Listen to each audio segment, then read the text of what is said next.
82% program training gagal, dan saya dulu termasuk dari angka tersebut. Kita sering bikin training, tapi seringkali tidak kelihatan hasilnya. Lelahnya dapat, impact-nya seret. Karena kebanyakan training tidak berdasarkan kehidupan nyata dan disampaikan dengan cara yang mungkin terlalu membosankan.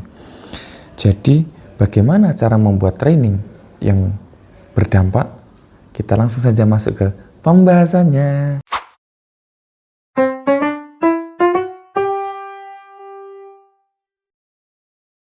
Training and development yang efektif. Jadi, saya bagi 5 hal yang perlu kita ketahui untuk membuat training and development menjadi sangat efektif.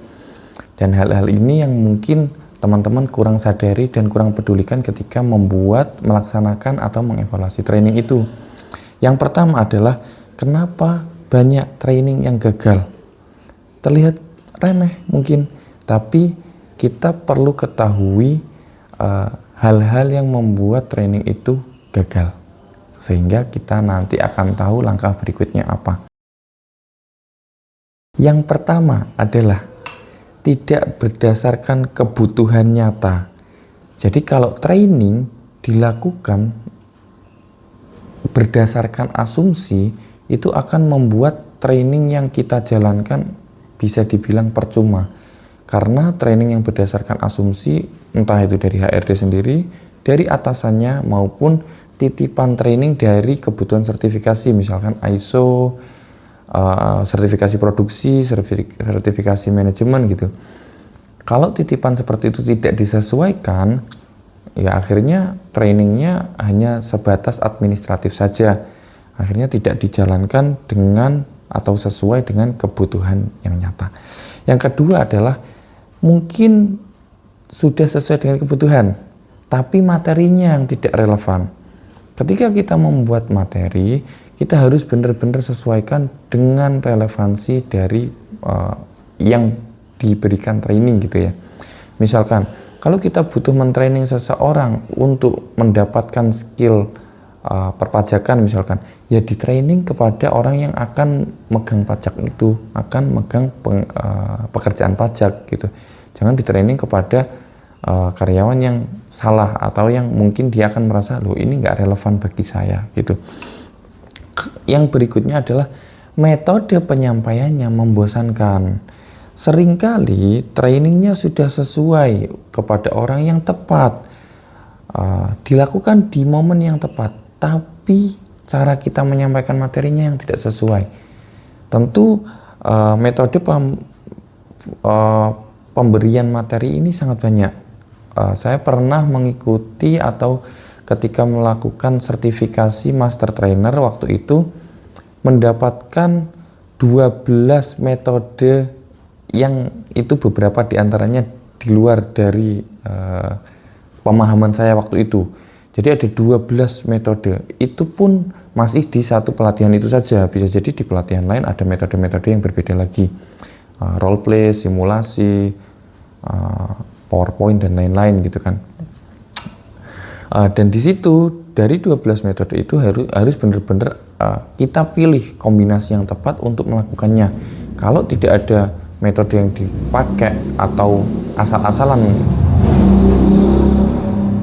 kalau kita asal-asalan membuat materinya, menyampaikan dengan metode yang mungkin terserah apa yang kita rasakan yang nyaman gitu, itu biasanya akan tidak sesuai dengan yang didapatkan oleh peserta gitu. Kemudian tidak ada tindak lanjut setelah training itu dilakukan. Ketika kita mentraining, kemudian setelah finish dan HRD-nya lepas, atasannya lepas, tidak ada tindak lanjutnya, ya mau nggak mau bisa kita bilang training itu juga finish, pemahamannya juga finish, tidak mungkin diimplementasikan atau dievaluasi dengan tepat gitu. Ya percuma akhirnya. Ketika kita membahas training and development, artinya kita harus membedakan juga, harus tahu perbedaannya antara training dan development itu sendiri, gitu kan. Training itu apa dan development itu apa? Itu adalah hal kedua yang akan kita bahas. Training dan development itu fokus jangkanya beda.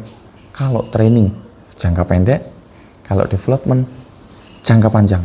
Nah, maksudnya gimana? Kalau kebutuhan kita untuk yang dekat ini, ya kita harus pakai training.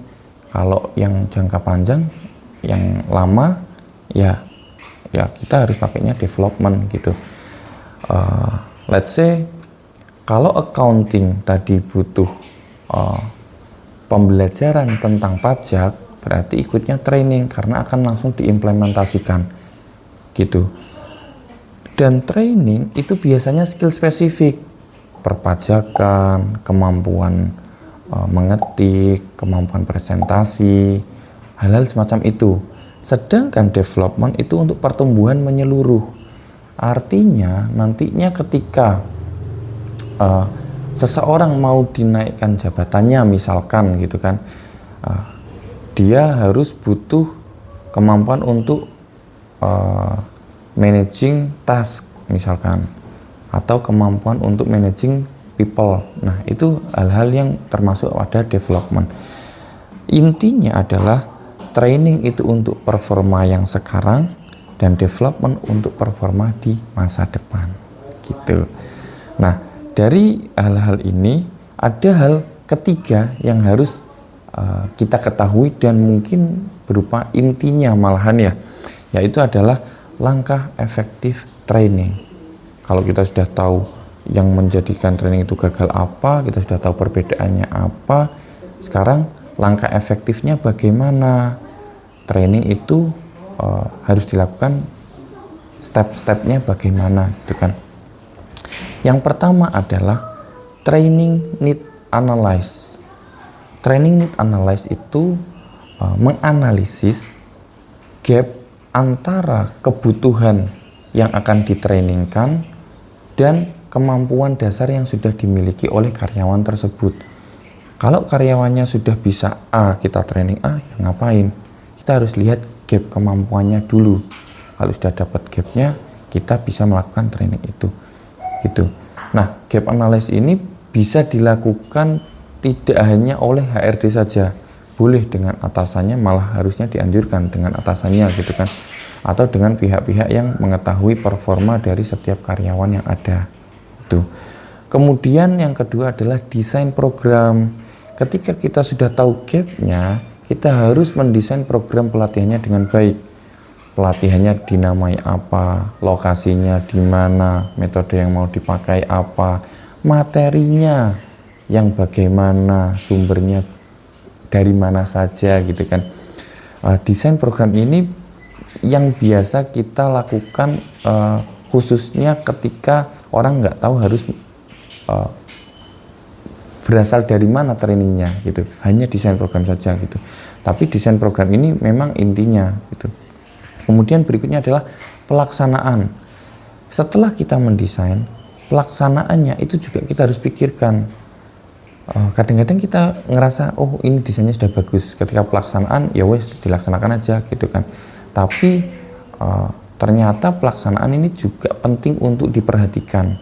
Ruangnya disiapkan dengan matang, bagaimana kita menyampaikannya, kesehatannya kita, kesehatannya dari orang yang di training gitu. Pelaksanaannya juga termasuk dalam proses yang krusial gitu kan, harus diperhitungkan dengan baik. Kemudian yang terakhir adalah evaluasi. Seperti tadi di awal, ketika kita melakukan lika-liku trainingnya, tapi evaluasinya tidak dilakukan, itu kayak kurang, kayak ya wes akhirnya berhenti prosesnya gitu kan. Apa yang didapatkan ya berhenti juga, nggak diimplementasikan, nggak dievaluasi dengan baik gitu. Dan evaluasi ini akan kita bahas untuk berikutnya, karena evaluasi termasuk dari 5 poin yang awal tadi, yaitu poin keempat, metode atau model evaluasinya gitu. Nah, model evaluasi yang akan saya bahas adalah dari Kirkpatrick. Saya nggak tahu ya pronounce-nya bener apa enggak. Kirkpatrick ini membagi evaluasi dalam 4 bagian. Yang pertama adalah reaction. Reaction itu bagaimana yang di training bereaksi atas training yang sudah dilakukan. Biasanya untuk menilai proses trainingnya, untuk menilai kitanya, misalkan di selama training nyaman nggak sih mentornya untuk menyampaikan metode yang digunakan sesuai nggak sih, kemudian materinya relevan nggak, kemudian makanan yang disediakan enak nggak, ruangnya nyaman nggak, ber-AC atau nggak ber-AC atau bagaimana gitu kan. Itu untuk reaction. Ini cenderung dianggap kurang berharga karena kadang-kadang kita juga bisa menilai diri sendiri untuk reaction ini gitu kan. Tapi ini di beberapa kondisi harus dilakukan karena agar kita tahu bagaimana kondisi kita sebenarnya. Yang kedua adalah learning. Biasa kita kenal dengan pre-test atau post-test atau keduanya biasanya. Nah, pre-test dan post-test ini kita lakukan untuk melihat pemahaman atas materi yang sudah kita sampaikan gitu. Nah, pre-test atau post-test ini biasanya yang paling umum dilakukan oleh perusahaan. Karena apa? Untuk kita laporkan kepada atasan maupun kepada pemilik bahwa kita sudah melakukan dan ini bukti kemampuan tambahan yang sudah dimiliki oleh karyawan yang dilakukan training gitu. Yang berikutnya adalah behavior, kebiasaannya berubah nggak setelah di training. Kadang-kadang kita hanya sampai post-test saja, kita nggak lihat lagi pekerjaannya ada perubahan nggak. Misalkan seorang accounting dilakukan pelatihan untuk kemampuan Excel. Apakah pekerjaan setelah dia di training itu menggunakan kemampuan Excel yang baru atau enggak gitu. Kalau menggunakan berarti bagus. Nah, itu harus dilakukan. Kita harus pantau behaviornya berubah apa enggak. Yang keempat adalah result. Result ini yang paling berharga, tapi malah yang paling jarang dilakukan. Mungkin karena agak susah ya. Misalkan kalau ada seorang accounting yang tadi mendapatkan kemampuan tambahnya di Excel, dilakukan bagus, berdampak apa enggak ke perusahaan, itu yang harus dinilai gitu. Itulah untuk resultnya. Nah, 4 hal utama tadi sudah dikantongi. Sekarang saya ingin menceritakan atau memberikan tips yang mungkin selama ini telah saya lakukan ketika melakukan training. Yang pertama adalah kita harus pakai studi kasus nyata. Seringkali teman-teman yang di training terus mengetahui bahwa kita mengada-ada contohnya, kita ngasih contoh yang mengada-ngada gitu. Seringkali mereka akan ngerasa, lah ini kok gini, ini nggak relate, ini terlalu jauh dari apa yang kita lakukan di sini gitu kan. Akhirnya dari situ mereka sudah lemas, mereka sudah nggak tertarik, nggak excited lagi gitu. Sehingga kita memang benar-benar harus pakai studi kasus nyata. Kemudian yang kedua, metode yang biasa kita gunakan, yang biasa saya gunakan adalah diskusi dan role play. Minimal itu, tapi tadi yang saya ceritakan ada 12 metode yang bisa dipilih. Diskusi dan role play ini, kenapa saya pilih? Karena di dalam taksonomi Bloom atau tingkatan pemahaman seseorang ada remembering, understanding, applying, analyzing, evaluating sampai creating. Kita nggak bisa dapat yang kita harapkan untuk penyerapan ilmunya ketika kita hanya sampai level remembering atau understanding saja. Sehingga kita harus pakai metode-metode yang memang langsung tingkatan-tingkatan tertentu agar pemahamannya lebih gampang gitu. Di dalam taksonomi Bloom itu sendiri ada hal-hal yang mungkin memang kita sengaja untuk berikan secara bertahap. Yang pertama mungkin membaca sehingga dia mengerti, kemudian berdiskusi sehingga dia paham, kemudian role play sehingga dia mengaplikasikan dan lain sebagainya gitu. Kemudian yang ketiga yang mungkin saya biasa lakukan adalah games. Adanya games itu akan membuat teman-teman yang di training merasa fun, merasa lebih gampang mengingat, lebih gampang paham gitu. Baik dari karyawan muda maupun yang senior gitu. Games yang biasa saya pakai adalah pakai Kahoot. Kahoot ini untuk dalam tanda kutip melombakan ketika post test gitu, sehingga ada tingkatan tertentu yang mungkin nanti akan didapatkan oleh teman-teman yang dilakukan training gitu ya. Yang terakhir adalah action plan pasca training.